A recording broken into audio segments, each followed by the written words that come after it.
country like Guinea, a lot of people don't know about it, and they don't know that actually Guinea has more than 2/3 of the world's reserves of bauxite, which is the ore for aluminum, just like you said.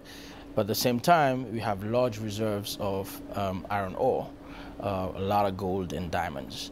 So, and also actually there's some oil found on the offshore of Guinea, and some companies are starting to look at the blocks. So we're structuring that as well. So I think geopolitically, definitely Guinea has, you know, certain power, but it's sort of hidden and not talked about, and nobody really talks about it because Guinea has been in a very long time in a political situation that was not the best, right? So you had the first regime for 25 years, which was pretty socialist and communist, and then you had a second regime that came after that for another 26 years, which was more, I would say, open to free market, but due to corruption and all these other problems, it was very hard to harness the potential of the mining sector. And then now we're in an environment where you have a lot of Guineans from the diaspora, including myself, that are going back and trying to look at ways to avoid the natural resources curse that you have in other countries. You mentioned the political situation in Guinea, and that's received a lot of negative press over the last year. For any potential investors coming into Guinea, they need to know how secure their investments are. What is the legal framework to secure investors coming into the country? Yeah, very good question. For any investor, I think the political risk is one of the major ones, especially in Africa. But I think that today we're in an environment where most African countries, not just Guinea, have no other options but, you know, be democratic. So that's exactly what's happening in Guinea today.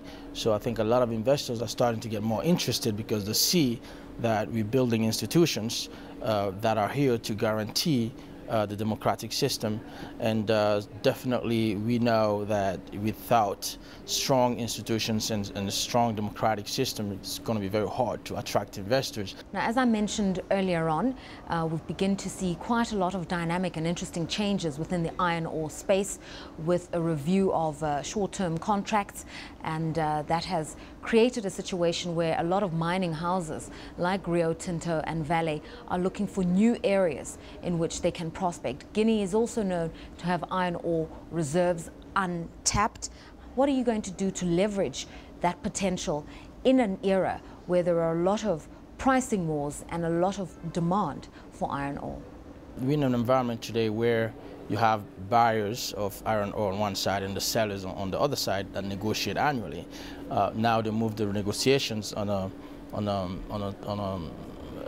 quarterly basis. It used to be annual, now it's quarterly. That's because iron ore prices change a lot, and that's affecting the revenues of the metallurgists and also the iron ore producers. So today you have definitely a positioning war that's going on between the buyers and the sellers. The buyers, the Chinese and the Indians, are looking to acquire actually the sources of iron ore. So they're looking to invest massive amount of money in places like Guinea and other countries in Africa. And you have also the natural companies that produce iron ore, like Rio Tinto, the Valleys, and all these big players that are still looking to control the source of iron ore.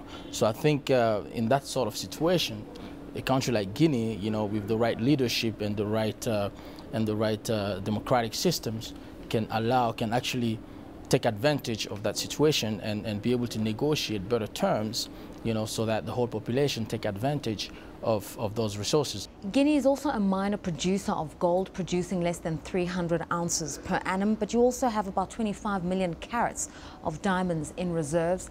A question again, a lot of mineral endowments in the country, and yet the country doesn't really have a profile. Explain that. It's twofold, actually. It's historical first, right? Because Guinea has been shut down from international cooperation when we decided to take our independence from the French in 1958.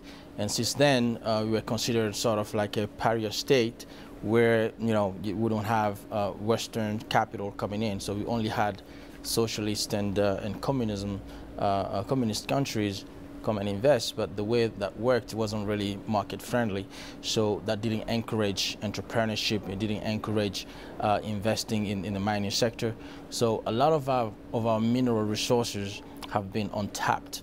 You know, everybody knows that we have huge reserves, right? But unfortunately, we didn't have the right environment and the right structure, right, to actually market these products. It's very interesting. Recently, there are few deals that have been talked about in the news, and we get a lot of questions today from investors. They've been wondering, you know, how did they miss those opportunities? So I think it's all about, you know, being curious and going out there trying to find out what's happening. You see a lot of things in the newspapers, you know, a lot of things people talk about in Guinea or in other African countries is about political systems. They don't focus on the economic aspect of it. So what's missing today in Guinea is really people who can structure the deals, structure different investment opportunities and present them to investors. So matching basically the capital with the investment opportunities.